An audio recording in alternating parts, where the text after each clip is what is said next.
One of our rules is there be no camping in the pool if no adults are outside. So that's where the kids. Hey, I have a question.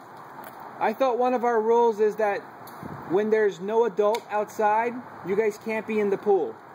It's not, it doesn't have any water. That's an observation. There is no water, but well, I thought one of our rules is that if an adult is not out here, no kids are in the pool. Okay, then we'll get it out. That was actually a What? It's only for water.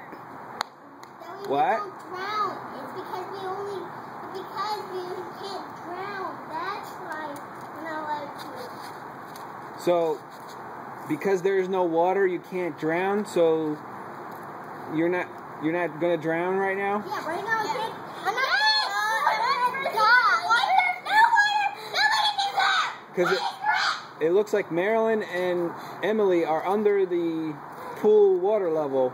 They're sitting on the bottom.